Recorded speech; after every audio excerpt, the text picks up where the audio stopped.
Hey everyone, Red Panda Investing here again. And today we have another stock analysis for you guys. Today, after earnings from Salesforce, this is another one of the positions that I currently have in my portfolio. I figured it's a pretty good time to actually take a look at where the stock stands and where I think it might be headed. So, before anything, we need to figure out what kind of company Salesforce is, right? Salesforce, it's a software as a service company. It sells CRM software, hence its ticker CRM, which is customer relationship management. Basically, just centralizes all the data that any company could possibly want for their customers and that type of relationship for all of that into one location, and they sell that as a service.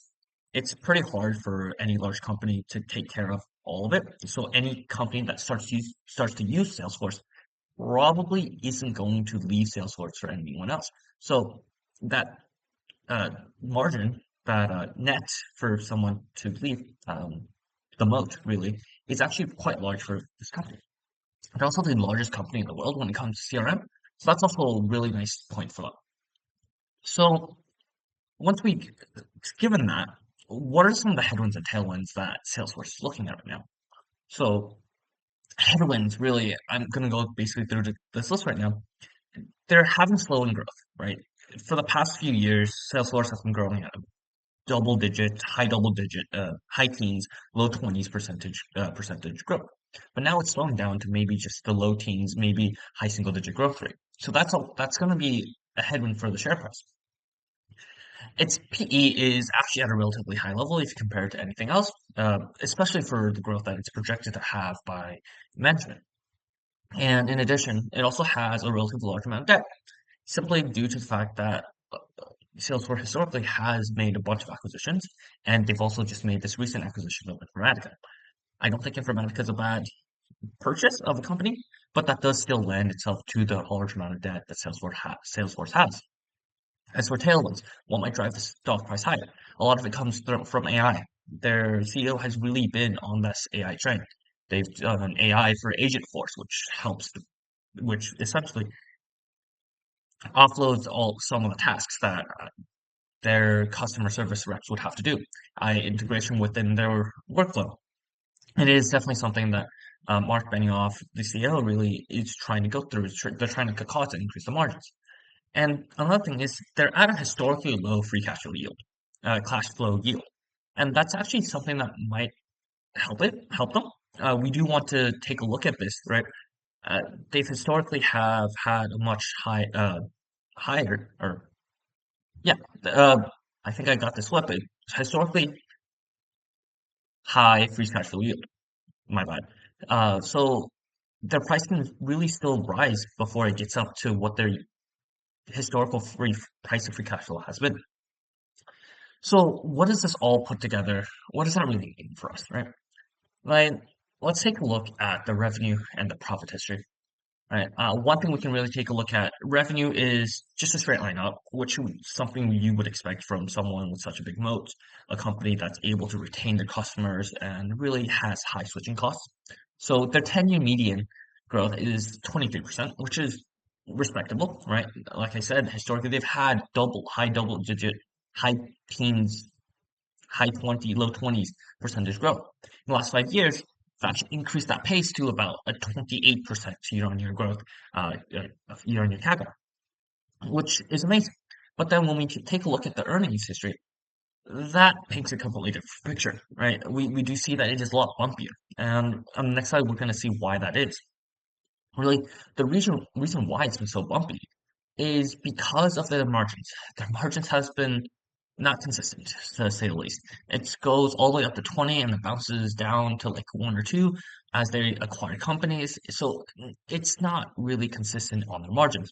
Currently, they're around 16%.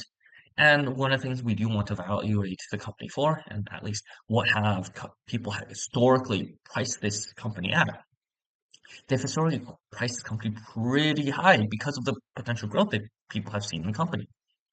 It's the 10-year median is at a 75. The 10-year average, when I say average, generally I'm going to be taking the harmonic average for some of these companies, simply due to the fact that uh, uh, the PE ratio can get pretty high, and I do want to exclude those super high outliers. But even with those excluded, they still have a 10-year average PE of 101, which is really it's amazing if it's ever been there. But it's hard to see them being able to sustain such a PE ratio given that they're slowing growth in the future. So what does this actually tell us, right? If we put this all together, uh, what are what putting it all together, what assumptions do I can we really come out with, right? So I believe here I give it them a 30 PE, which is about what they're at right now. So I'm saying that people still give them the some leeway for that, right? With their required growth. But I do want to say that these assumptions seem really low compared to what they've historically given, right? Especially the revenue. The reason I'm giving such a small projected revenue growth per year is simply because that is what management is guiding for. Management is guiding for only a 9% revenue growth this year. Margins, it's going to be something that I'm projecting out. I do see them being able to expand their margins a little bit, but I don't see them being able to expand it super high up, right? I 18% margin, which is slightly above where it is at currently, seems reasonable. Which definitely means that in 5 years, right, you can see it for yourself. They have an ending price of about $330, and given that I do want a 15% per year growth, that really means that intrinsically to me, this company is only worth about $164.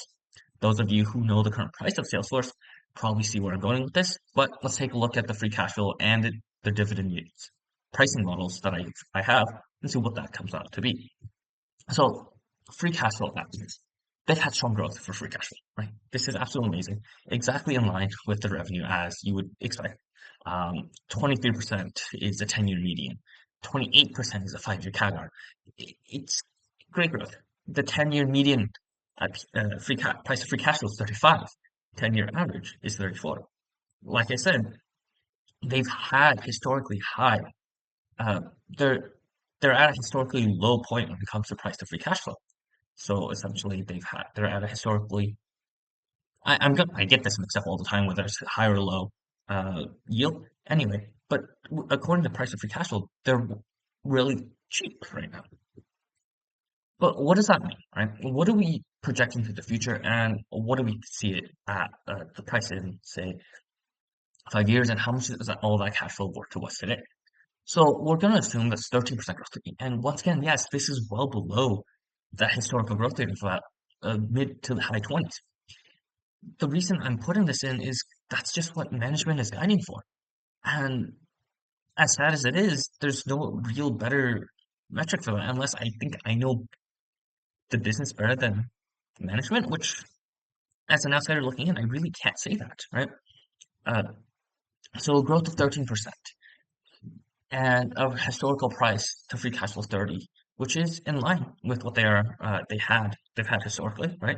I think right now they're trading at a price of free cash flow of about 16.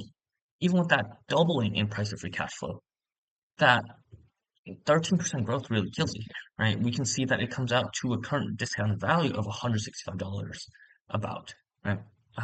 Which really, as a shareholder of this company, does hurt me to see that I do not see much value here.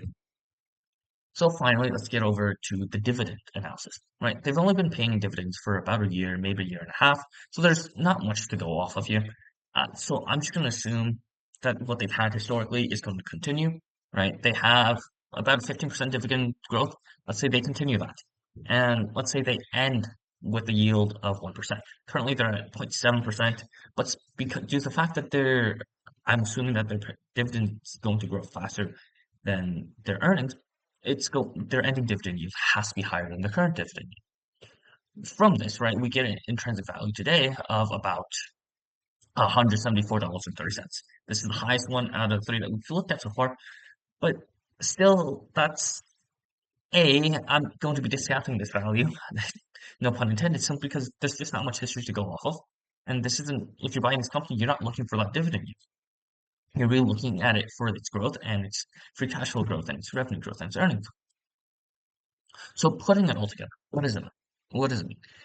As sad as it is, as a shareholder of this company, right? The revenue and free cash flow both line up to actually nearly the exact same number, which tells me both of them have reasonable rationale to be um, like the probably intrinsic value, as to me, is probably around there too. So overall, probably around $765 is the intrinsic value, which means at its current price of $244, I, I don't have a reason to hold it onto it, right? The dividend really tells us, oh, it's $174, but that's not that's something that I don't really care for, and it's not really something that anyone's pricing this company for.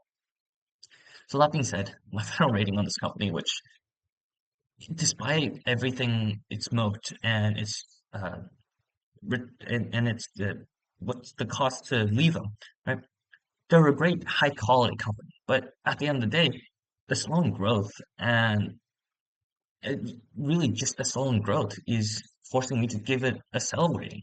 I don't think there's a good reason to hold on to it unless you're really hoping that something turns around and that management is really short selling how much revenue and free cash flow they're able to generate in the future. That being said, thank you guys for listening to my essentially rant, but my analysis of Salesforce as a company. And let me know if there's any other companies you'd like me to do analysis of. And I'll see you guys next time. Thank you.